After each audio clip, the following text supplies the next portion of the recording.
lessons from the lesson. Live in the hills, but I still get a spread. Started with a little, but I still reinvest it. Feel how I feel, then you feel it's a blessing. I just want the lesson, I just want protection. I'm up and I'm down, but they sound like progression. Farmer never plans if he waits for perfection. Finger to the down. Oh, Chad, I don't even know where to start this one, man. I'm telling you, so many things happened today, but what we saw with the rate hike odds, the most awful thing in the world, happened today. So ladies and gentlemen, we brought this up yesterday. I'm going to show you here right now the Fed futures by the end of today. This is what sparked that middle of the day sell-off. They are pricing in a 3/4 point hike on Wednesday. JP Morgan came out, the Wall Street Journal, they had an article, and we're going to talk about it, but this was the worst thing that could have happened. So lucky for you, I got the keys. I'm going to go over the keys today. Hopefully, we could smooth this out. And if you remember even the first TLT, this will actually sound similar, but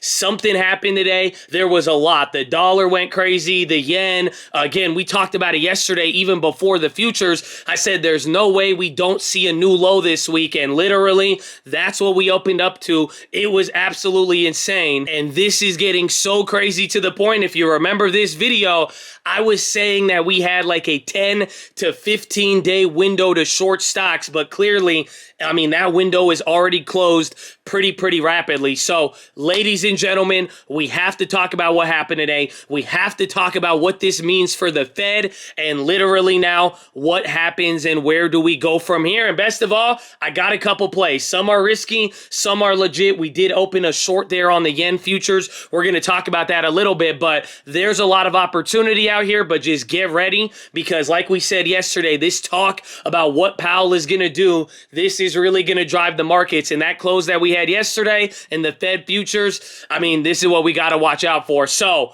drop your thumbs up on the video. Make sure you're subscribed. First link, if you don't know, I already messed it up, but I love you and God bless you guys who've been paying attention, showing love, and having some excitement during all of this. But let's start with the keys. So today wasn't capitulation. I think we need to start there. A lot of people were asking, is this capitulation? Why is the market going down? What's going on? No, today was justified. This is still the shock from the flop. You know, we gave that poker analogy, right? When we got the CPI, that was the first set of cards. Powell is going to be the turn. Friday expiration is going to be the river, but better yet, it's like a double entendre anyways.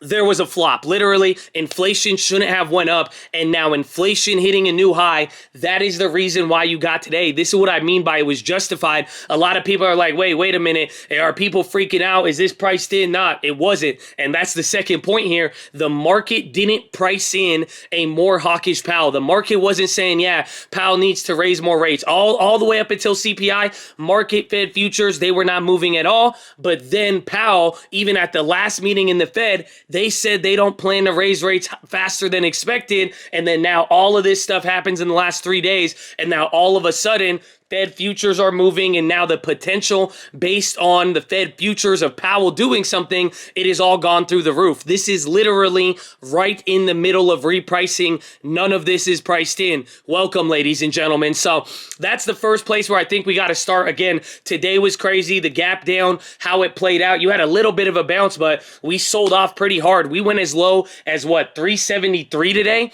Or high 373, 374. Really, the next level from here is going to be 372, then 370 flat, and then good old 360 comes next, baby. So I don't know. But the real main thing you got to get out of this, you see it, and we've talked about this. If the bond yields keep going up, that means people are worried about inflation and not recession. Yes, recession is going to come up. This is the whole point. If bad inflation keeps going and then the Fed has to raise rate to stop it, then that will induce the recession. And that's the next step that you got to be looking out for. But at the end of the day, this was reacting to inflation, and this is the middle of us repricing a lot of things, and now what Powell is going to do and what he should do. But this is now what takes us to the real issue. This is what we saw later in the day. We reacted to everything in the morning. The bond yields went crazy, literally. Mortgage markets down to the 2-year. The 2-year had the biggest rise since the Lehman collapse, which is wild. Even the 10-year went up over 1/4 of a basis points. Literally,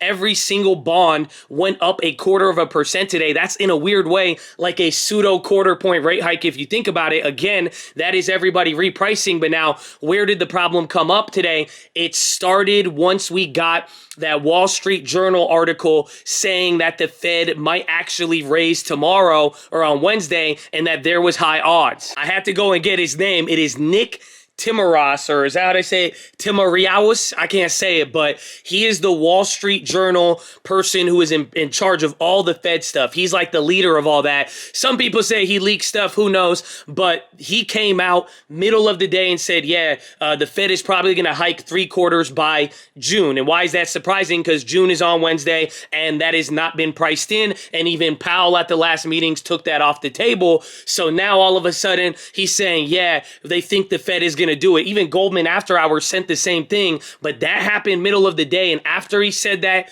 bond yields kept going higher. And then now the Fed futures, they hit 80. So here is the chart right now after hours. It says 20%. No, don't believe it. It says 80. Here's even another chart to look at it. It is still pricing that in, but now this is now where we get to the big deal. This is what I put here in the keys. This is the problem, because now if the rate hike odds for Wednesday, if the Fed futures are pricing in a certain amount, Powell is going to be faced with a difficult decision. This is where the old TLT in 2019 comes up, because it was the same exact situation, but instead it was rates going down instead of up. But now what do we have here, and what does it mean? If the Fed futures for June by Wednesday are above 60% for 3/4 of a rate hike, then Powell theoretically will have to follow through with it. Why? Because over the last 50, 60 years, the Fed has not broken that trend. They do not want to surprise the market. So if the market is pricing something in, they do not do the opposite. But now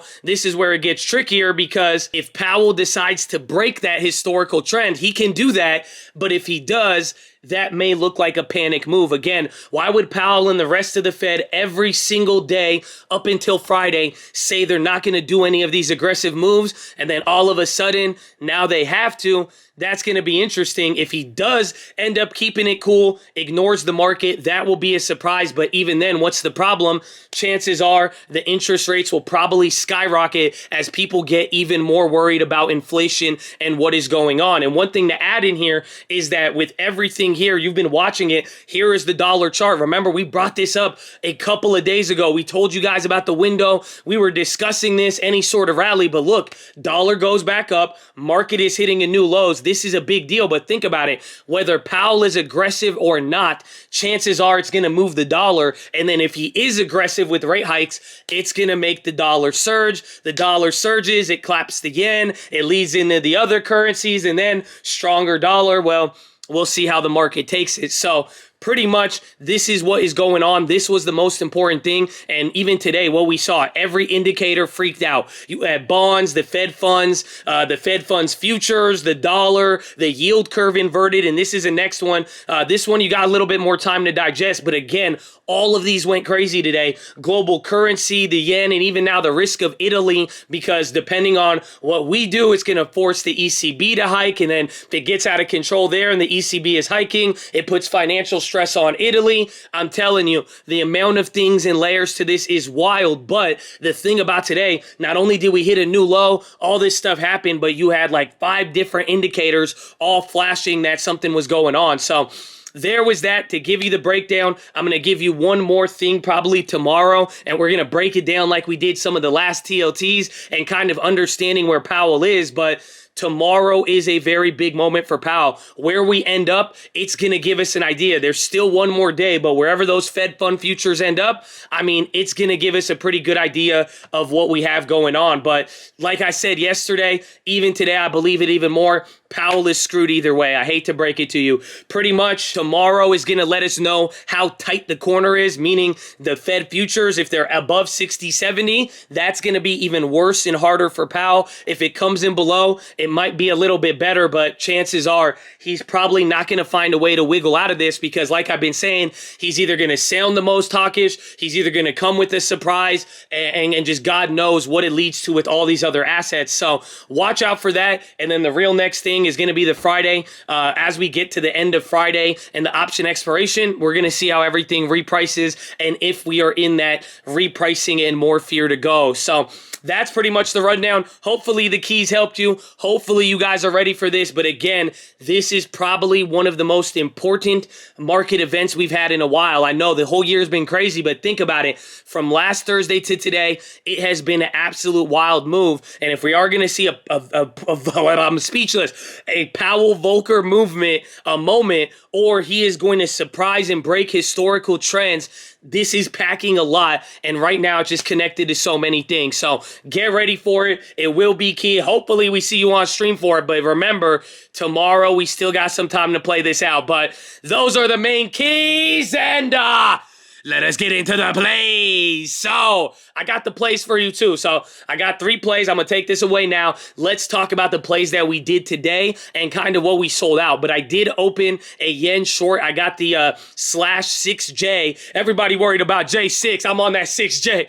Okay, I waited a long time to say that joke. You better have laughed. Okay, but no, I shorted it. It came up a little bit today. I made the paper trade first on Friday. Gave me an idea of the risk reward on one of these contracts. Pretty much every 0.5% of currency move on one full contract will cost about $500 of gains or losses. So we actually ended up making a decent amount. The yen was up today. I shorted it there in the morning. Said I wanted to get some. It was smaller there. I could withstand some of the moves. So I said, let's start it, and I could add to it as things go on. And remember, like I said, if you want to play the yen, you don't need to stress yourself out. You don't need to get into the futures. What you got to remember is that if the yen gives us a signal, it'll be an easy play to go after SPY puts once it does confirm. So no need to stress, baby. But I went with that /6J. That's the yen future. I closed out of my oil futures. You can see here, I sold it at 120, and then I bought another one at 118. Remember, we got these at 108. I had like $3,500 or $3,800 in profit. I closed it out, but remember, this is a big options expiration this week.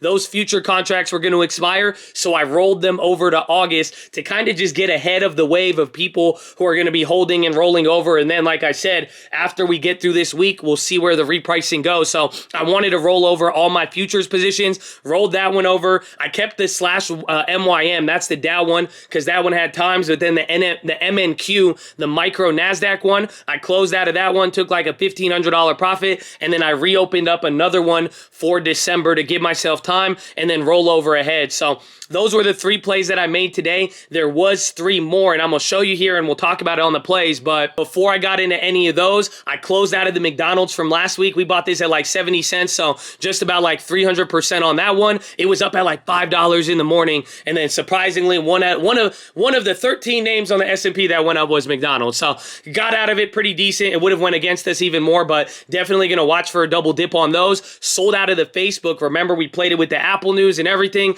This one didn't go up too much. It went up even more after hours here. They're at like $1.30 now, but I bought 2 of them for 40 cents. Sold one out at 100, made it free. Again, we got till next week, and this is something I forgot to mention. If you're going to trade any shorter term plays, I would cover till next week just because of that option expiration. So watch out for that. Sold out of that. Then the Betos, we killed it, but we only got 300%. I think you did a little bit better if you were closer to the money. Thankfully, we have a decent amount of time, but I sold 2 out of the 5, made them free, got some free, or got some of the money back, made all of the volatility shorter terms free, and then riding out the rest. But there was that, and now let's talk about the plays. So here's the first one. This is the first one that I really like, and it is Shy. So this one, we've brought this up a couple months ago, didn't make a play, but go look at the option chain. Nobody is watching this. Everybody knows TLT nowadays. Nobody knows about Shy. This is the short term, and like I'm saying, it's very, very simple. If the expectations of more rate cuts or rate hikes are going to come in,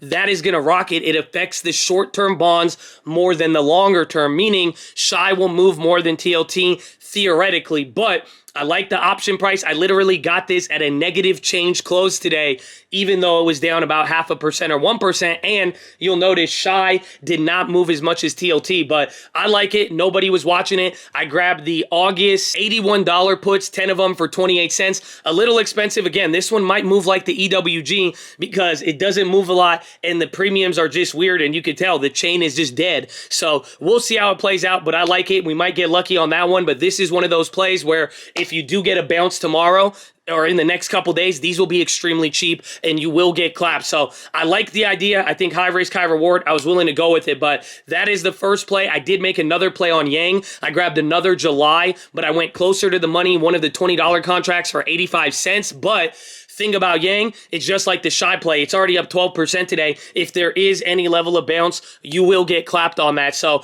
just be very, very careful. But there was that. And then the next play I'm going to be looking at, ALGM. This is a chip maker IPO, and it is weak. But I like it because it's an IPO chip maker. It's going down, and now the options for insurance are dirt cheap. Remember, we made this play. I'm up like 150 bucks or so, but I like this play because the risk to reward, it's like my max loss was $100 because of how cheap the contracts were. It doesn't move a lot, but on the downside, it's like if they break IPO level, if chip makers do bad, I think there's just a lot more downside. So I like it. The play expires on June 17th, so we'll see, but gonna be keeping my eyes out for them. And then finally, Oracle. They had a good earnings beat after hours. They did very, very good later earnings. They beat on everything, but it was a good earnings trade, but it might be a better fade tomorrow if things end up turning bad. So we'll see how that one plays out, but those are the main plays. That's all I really did today. Still holding the AMD. That's looking nice. My Enphase and Costco, I'm down on those, so not too good, but we had old TLTs come back to life. I sold half of my TBTs. We were able to make those free. The puts expired worthless, and we lost on those, but now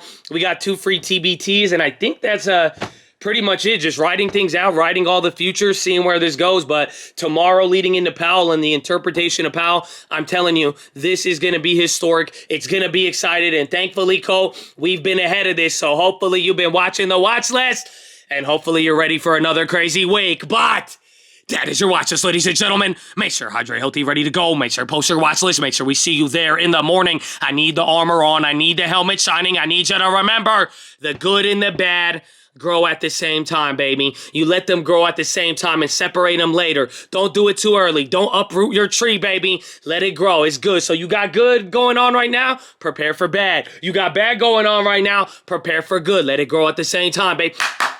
But get ready, baby. You are literally living through history, and I hope you realize it. Have a wonderful evening. Have a wonderful night. Drink that water. I'm going to see you in the morning. Thank you for liking the video, and I love the chat, baby. It's game time. Okay, good night.